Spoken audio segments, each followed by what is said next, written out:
Alrighty, Dan, we are live. It has been a while, Dan. How you Yes, it been? has. It's great to be back. Thank you for having me on again. Alrighty, well, we've had a break. It's been about a month. Holidays came around, busy. I'm sure just like you were. So I'm glad to Yes. be back to have us both hanging out again, so we get some hockey talk going. Dan, you sent me a short agenda here. What you want to cover tonight before they play Ottawa? You want to talk about Murray returning?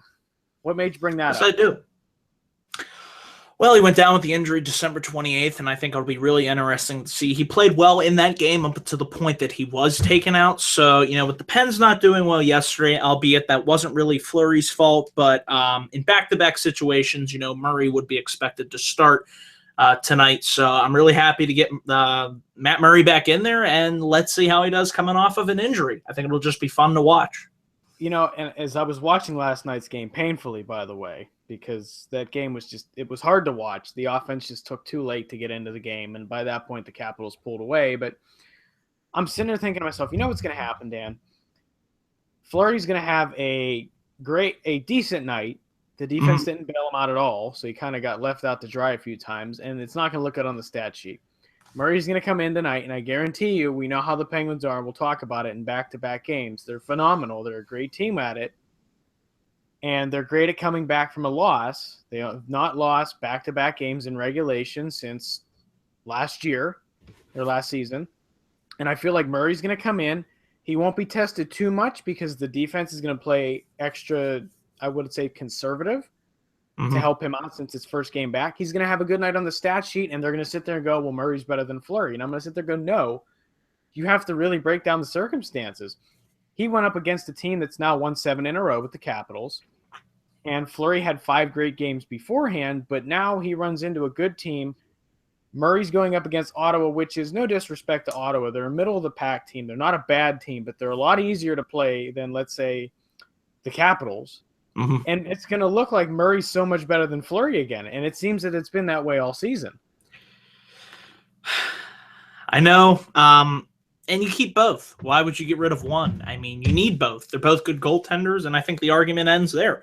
Like you said, Fleury just came off looking hot after a 5-game streak right there. Played really well, really picked up his game, as we know that he can. He's an NHL Stanley Cup, 2-time Cup-winning goaltender, and Murray's good in his own right. He will be the man one day, but right now you go with your two-headed monster right here, as I like to coin them, and I don't know why people are so quick in this town to run one guy out when you clearly need both.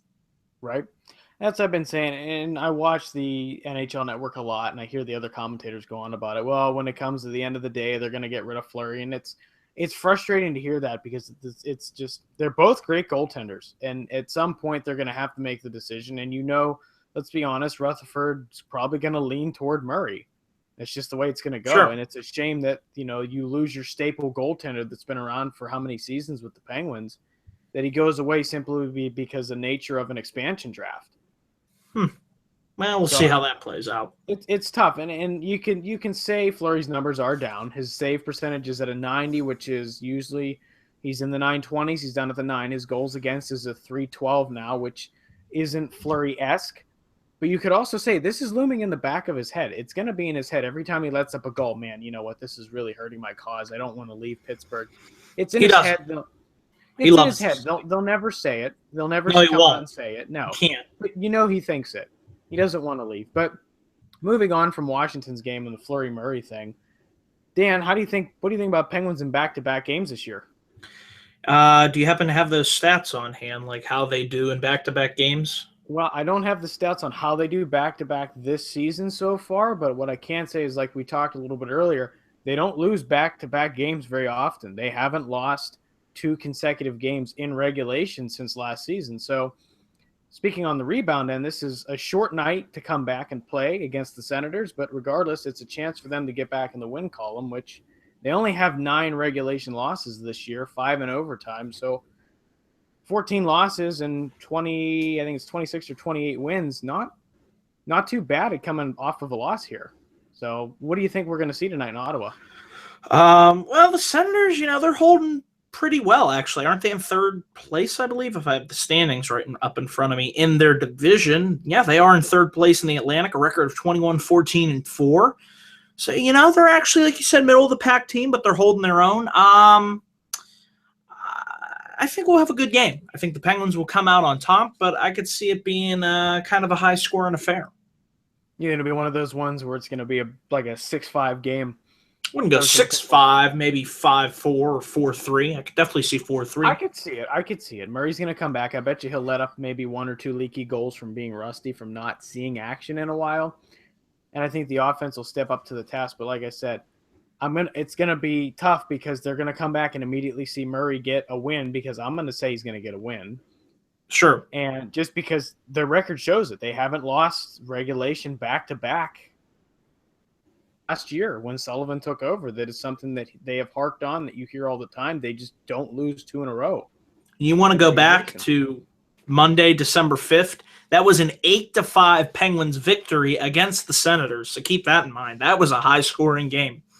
And it seems to be that way when the Penguins play Ottawa. It seems to be a high offensive octane game. It used to. They're always good games. They're good games. It's just when these two teams play, it seems to be that they play really well against each other offensively.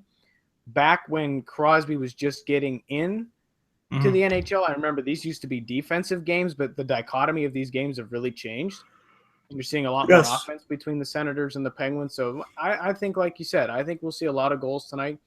I'm going to say the Penguins will come back on top. I don't think it'll be a pretty win. It might take a couple lucky bounces and some nice plays by some of the stars, and hopefully Matt Cullen doesn't hit a post and Phil Kessel miss on 2 shots again. But that was tough last night. Let's hope the puck luck goes the other way tonight. That's hockey in a nutshell. I know the last thing you wanted to touch on real quick before we wrap up here. You said you were upset about Justin Schultz not being named to the All-Star game. Why is that? I don't know if I was upset, but I know people were upset, and it was definitely a talking point in the papers and whatnot. So I just wanted to bring that up to you. I don't know if you were upset, because frankly, I could give 2 horses' asses about the All-Star game. I don't care. I don't watch. What the hell does it all mean? It means nothing. It's stupid. I'm sorry. If you like the All-Star game, more power to you. Frankly, I care more about the skills competition than the All-Star game itself. The only reason the All-Star game was fun last year was, I forget John the guy's Scott. Yeah, was because everybody voted John Scott in as a joke. Yeah, but it's a joke. There it is. It's a joke. But that was the only reason it was funny, because they got to get there and John Scott scored some goals and tried to fight, I think, who was it? Him and Kane. It was like WWE, some fake. It was fake. It was fake. A joke, but it was funny. And it was a joke. And that's all it really was. And I feel like this year it's like, yeah, you have your good players. Crosby's having a great season. So's Ovechkin. You've got Connor McDavid having a great season. But the All-Star game, the All-Star game's just kind of like watching intramural sports. Nothing. What's on the line? That's the real problem. It doesn't matter. It's a chance that by fluke of an accident, somebody can get hurt doing something. Granted, They want to see all the players, but here's the problem with the All-Star game. They do it in the middle of the season. Yep. When teams don't want to get hurt, teams don't want to actually send their players to play in this game because it's meaningless. Granted, it's going to be a fun little contest to just play and joke around. And maybe we're seeing it the wrong way as fans. Maybe if you look at it from the athlete's perspective, it's a chance for all these players that are great players to get together and just kind of hang out. They're not at the rink trying to beat each other. They're just at the rink to play with one another. And you see it all the time. Like last year, Malkin and who was it? I think Malkin and Ovechkin were goofing around.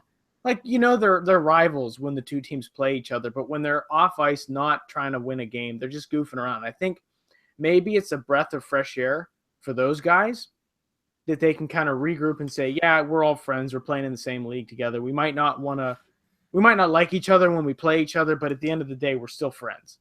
Mm-hmm. And then I think maybe that's what fans are missing. But I think if you really want to make the All-Star this big show where it's a big game and it's something we should watch as fans, put it at the end of the year. When everything's done, the NHL Stanley Cup Finals are over, everybody's wrapped up for the season. Put the All-Star game afterward and say, here's the best of the best. Let's actually see who was the best. That's what the NFL does, right? Yeah. And don't get me started on the Pro Bowl. Well, we're not. We won't. We won't. You want to talk about the LA Chargers that look like the Dodgers? I could care less. See that one? That was funny. But yeah, their logo is literally the Tampa Bay Lightning bolt and the LA Dodgers letters put together to make the LA Chargers. Yay! We have people that came up with that. They got paid to do that. The marketing team spent $2 on that one. Winning. Oh my god! And then they have to play in a small stadium of 30,000 for 2 seasons till they can move in. Nice. That's a joke. I can't watch the NFL. That's why we watch the NHL, Dan. But, yes, we do. So you're saying what? 5-4 tonight? Penguins get the W? I'm going 4-3. Go with my gut. Go with 4-3. I'm gonna say, as much as we talked about how the offenses have been playing well when these two teams match up, I'm gonna say the Penguins put the hammer down on defense, especially after last night's sloppy defensive play. It was sloppy. It was bad. They had a 200-foot power play goal that took 5 seconds and 3 passes past the Penguins defense later in the game. That one that made it 5? Mm-hmm. He's at the blue line. No, he's at the red line down by the goaltender, Holtby. Sends a stretch pass to the blue line. One touches it to, I forget who scored it. Backstrom gave it to somebody. And I forget who it was. And it just like that, right through the Penguins like they weren't even there. And I'm like, that defensive play, I guarantee you they got an earful from Sullivan last night after that. Oh, he will. You know he will. I'm gonna say more of a defensive. I'll say probably it will be 2-1, but Ottawa will pull the goalie and it'll be 3-1.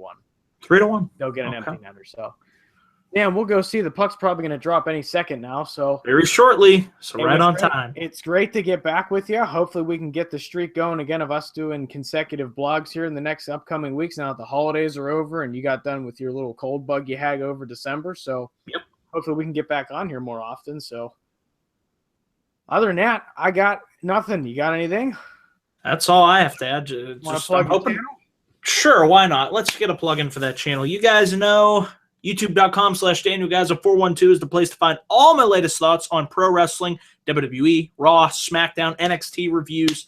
Got all the great content. So come on over and please click that like and subscribe button. Alrighty, guys. Thanks for tuning in. The puck should drop any second. If you're catching us after the game, well, a little late to the show, but we also were a little late with computer problems. But that'll be fixed for next time. So we'll catch you guys next time. Take care, guys. Thanks for watching.